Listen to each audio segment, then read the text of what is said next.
menyaksikan suatu ibadah yang mulia, bahagian dari sunnah-sunnah Nabi kita Muhammad sallallahu alaihi wasallam, yang dimana beliau sallallahu alaihi wasallam bersabda, inna sunnatana an-nikahu, sesungguhnya sunnah kami adalah menikah. Dan di riwayat yang lain baginda Nabi sallallahu alaihi wasallam mengajak seluruh manusia yang belum menikah, terkhusus bagi para pemuda, untuk segera dan menyegerakan ibadah ini. Kata Nabi sallallahu alaihi wasallam dalam sebuah hadis riwayat Muslim, ya ma'syar as-sabab man istata'a minkumul ba'a falyatazawwaj, wahai para pemuda, barang siapa yang telah memiliki kemampuan maka hendaknya ia menikah. Bahkan di riwayat yang lain ada salah seorang sahabat Nabi, saking semangatnya untuk beribadah, saking semangatnya untuk melakukan ketaatan kepada Allah, sehingga dirinya tidak mau menikah. Kata Nabi sallallahu alaihi wasallam, wa ana atazawwajun nisa faman raghiba an sunnati falaysa minni. Adapun diriku, kata Nabi sallallahu alaihi wasallam, aku adalah seseorang yang menikahi perempuan, dan barang siapa yang menolak sunnahku maka bukan bahagian dari umatku, bukan bagian dari kami, kata Nabi sallallahu alaihi wasallam. Ini menunjukkan keutamaan para jemaah sekalian, menunjukkan fadilah dari ibadah yang mulia, yang dimana seseorang yang telah menunaikan ibadah ini mesti benar-benar mengikuti jalur yang benar, tidak menghiasi setelah akadnya dengan kemaksiatan dan selainnya. Dirinya mesti senantiasa meniti jalan dari jalan-jalan para nabi sallallahu alaihi wasallam dan jalan-jalan para salaf radhiyallahu tabaraka wa ta'ala anhum ajma'in. Maka ikhwani al-kiram wa akhwati al-karimat, dan juga kedua mempelai, hendaknya benar-benar mengikuti janji-janji yang telah ia ucapkan, menunaikan kewajiban-kewajiban masing-masing, dan memberikan hak antar satu sama lain. Karena Allah Subhanahu wa ta'ala berfirman di dalam Al-Quran, wa min ayatihi an khalaqa lakum min anfusikum azwajan litaskunu ilaiha. Kata Allah Subhanahu wa ta'ala di dalam Al-Quran, dan di antara tanda-tanda kebesaran kami, kata Allah Subhanahu wa ta'ala, ialah Allah yang menciptakan pasangan-pasangan untuk kalian dari jenis kalian sendiri, agar kalian cemburu dan merasa tentram kepadanya. Ini bahagian dari hasil dan konsekuensi dari pernikahan yang semestinya, di mana pasangan yang telah menunaikan janji ini mendapatkan ketentraman satu sama lain, mendapatkan ketenangan satu sama lain. Makanya baginda Nabi sallallahu alaihi wasallam menegaskan yang lain. Kata Nabi sallallahu alaihi wasallam, khairukum li ahli wa ana khairukum li ahli. Kata Nabi sallallahu alaihi wasallam, sebaik-baik suami, sebaik-baik dari kalian adalah orang yang paling baik dengan keluarganya, orang yang paling baik dengan istrinya, orang yang paling baik dengan suaminya. Bahkan baginda Nabi sallallahu alaihi wasallam menegaskan, diriku adalah orang yang paling baik kepada keluargaku.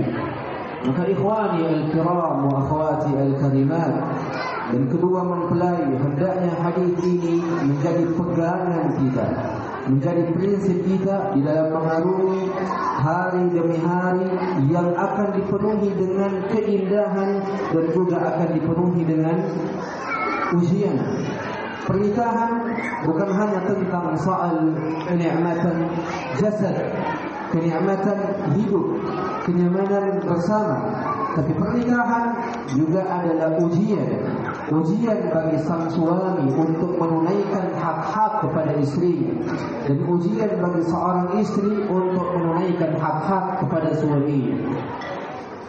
Kebanyakan dari para pemuda di zaman ini enggan untuk menikah disebabkan karena harta, belum makannya dirinya, sedang dirinya lupa bahwasanya yang memperkaya dirimu adalah Allah. Yang memperkaya dirimu adalah Allah. Maka baginda Nabi sallallahu alaihi wasallam pernah bersabda dalam sebuah hadis, "Thalathatun haqqa 'ala Allah 'azza wa jalla 'aunuhum."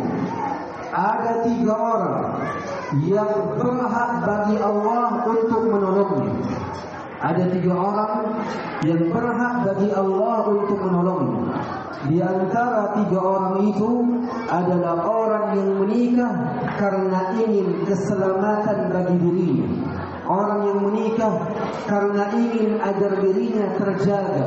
Orang yang menikah karena ingin menjaga dirinya agar senantiasa berada di atas koridor Islam. Orang-orang yang niatnya menikah seperti ini, kata Nabi sallallahu alaihi wasallam, berhak dan wajib bagi Allah untuk menolong dirinya. Maka jangan khawatir tentang angka harta setelah pernikahan. Jangan khawatir tentang kekayaan dan kefakiran setelah pernikahan. Karena engkau memiliki Allah, memiliki Tuhan, Sang Pemberi rezeki, Sang Zat yang mampu membolak-balikkan keadaan dari susah menjadi senang. Engkau mesti yakin saja, dipenuhi dengan keimanan, dipenuhi dengan ketakwaan, bahwasanya yang memberikan ketenangan, memberikan kenyamanan, memberikan kekayaan, dan memberikan kenikmatan hidup adalah Allah Subhanahu wa Ta'ala. Yang wajib bagi diri-diri mempelai ialah menunaikan kewajiban masing-masing dan memberikan hak-hak antara satu sama lain, hak lahiriah dan hak batiniyah. Ini wajib untuk benar-benar ditunaikan bagi seorang suami kepada istrinya, sebagaimana istri wajib untuk menunaikan hak-hak suaminya sebagaimana mestinya.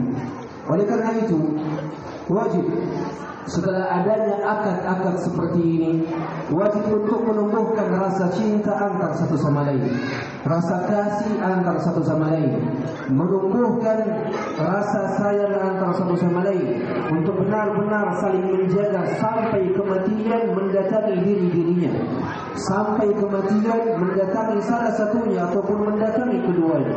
Setiap mempelai mesti benar-benar berjanji bahwasanya suaminya adalah puncak kehidupannya, sebagaimana wajib bagi sang suami untuk berjanji bahwasanya istrinya adalah puncak kehidupannya.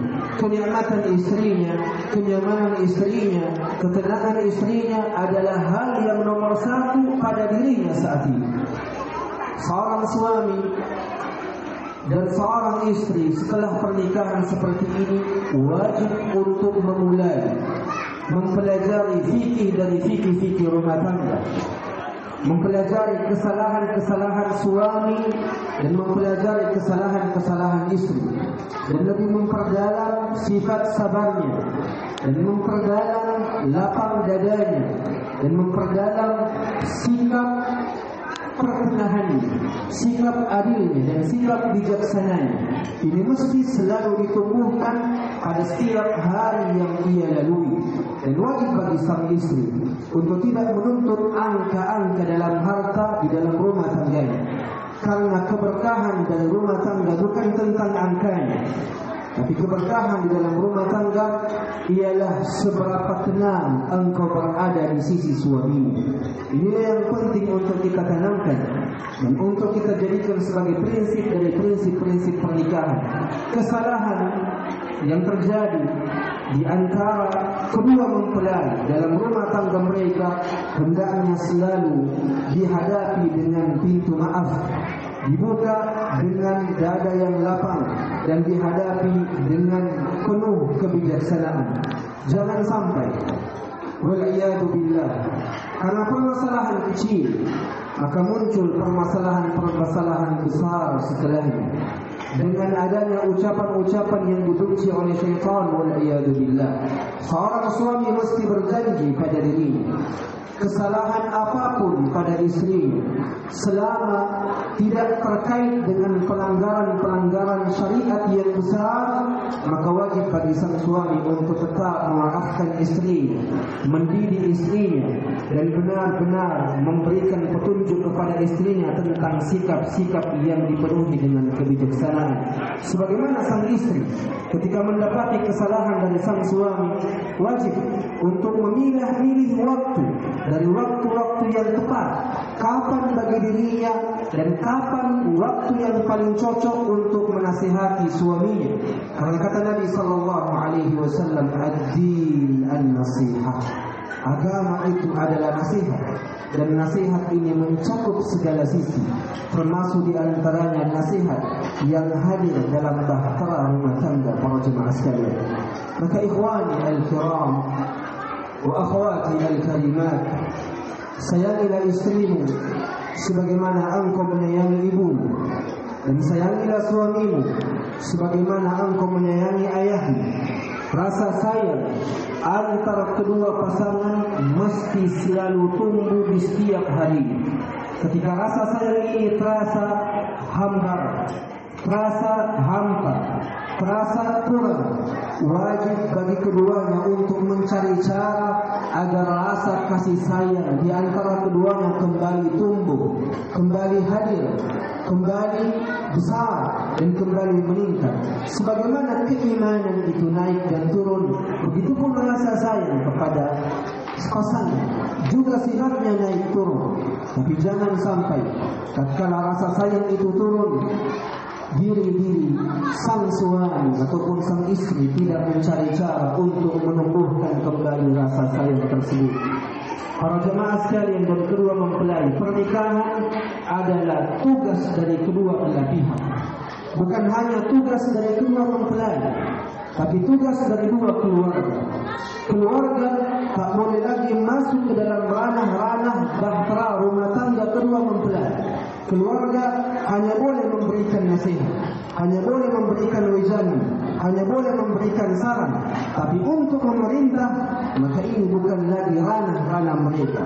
Keluarga mesti juga memahami hak dan kewajiban masing-masing yang mesti ia tunaikan, sehingga bahtera rumah tangga anak-anak mereka dari sang suami maupun sang istri akan tetap terjaga. Ini adalah kewajiban bersama, adalah tugas bersama untuk memberikan kenyamanan kepada kedua mempelai di awal-awal pernikahan mereka.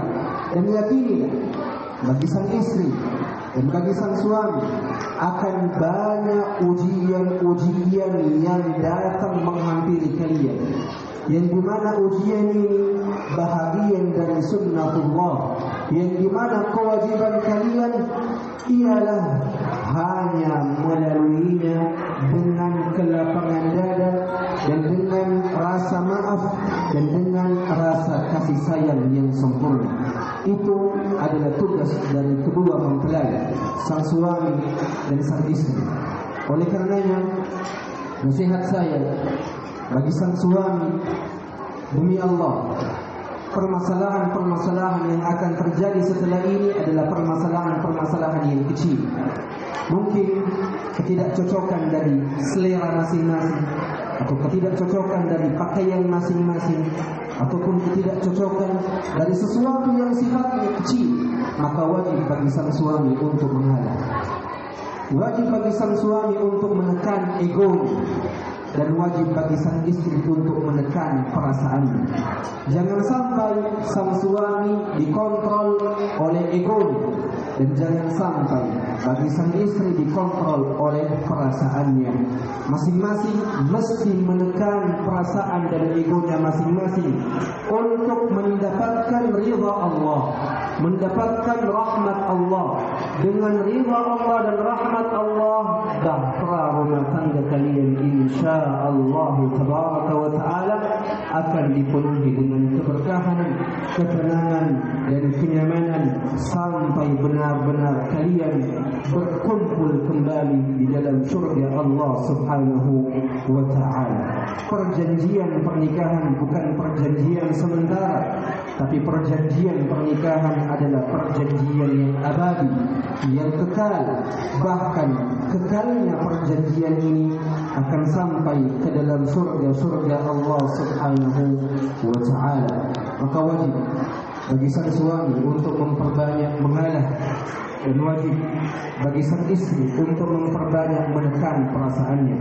Ini nasihat yang para ulama kita semisal Al-Imam Ibnul Jauzi, Al-Imam Ahmad Ibn Hanbal yang senantiasa dia lontarkan kepada kedua mempelai. Semoga Allah Azza wa Jalla memberkahi pernikahan kalian, memberkahi bahtera rumah tangga kalian, memudahkan segala urusan kalian, memperlancar segala urusan kalian, memberikan kepada kalian keistiqamahan di atas jalan-jalan Rasul dan jalan-jalan para sahabatnya hingga kematian mendatangi kalian. Dan semoga Allah Subhanahu wa taala memberkahi keluarga kecil kalian dengan hadirnya anak-anak yang saleh dan anak-anak yang salehah secepat mungkin. Dan semoga Allah Subhanahu wa taala mengekalkan perjanjian ini, mengekalkan ikatan ini, dan mengekalkan hubungan ini sampai benar-benar kalian berkumpul di dalam surga Allah Subhanahu wa taala.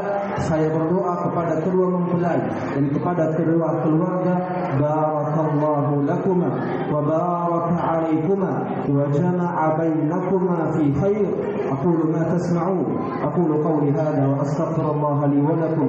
Subhanakallahumma wa bihamdika ashhadu an la ilaha illa anta astaghfiruka wa atubu ilaik. Thumma assalamu alaikum wa rahmatullahi wa barakatuh.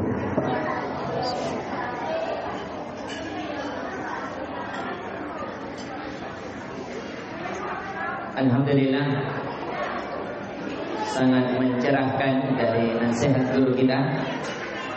Dari beberapa nasihat yang beliau lontarkan kepada kita seluruhnya, tentunya nasihat ini bukan hanya untuk kedua mempelai. Sebagaimana tadi disinggung, bahwasanya pernikahan adalah sunnahnya para nabi. Kemudian hendaknya seseorang bersegera untuk menggapainya.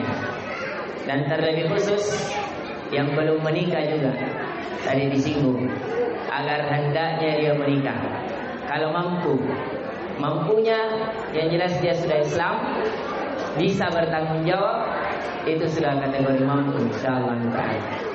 Kemudian pernikahan adalah tanda dari tanda-tanda kebesaran Allah. Kemudian nasihat juga agar hendaknya seseorang meneguhkan dirinya di atas janjinya yang abadi ini. Karena pernikahan bukan hanya di dunia, tapi pernikahan akan dibawa hingga akhirat. Kemudian nasihat juga yang dinasihatkan oleh guru kita, khususnya kedua mempelai, bahwa pernikahan bukan hanya berbicara tentang kenikmatan. Ada juga di sana sedikit-sedikit kerikil dalam kehidupan. Maka hendaknya dia bersyukur dikala nikmat dan bersabar dikala diuji. Dan kemudian juga dinasihatkan, jangan takut akan kefakiran, karena ada 3 golongan yang wajib, bahkan Allah mewajibkan dirinya sendiri untuk membantunya, yaitu salah satunya an-naki yuridu bihil afaf, seorang yang menikah yang menginginkan menjaga dirinya dari terjatuhnya keperzinahan.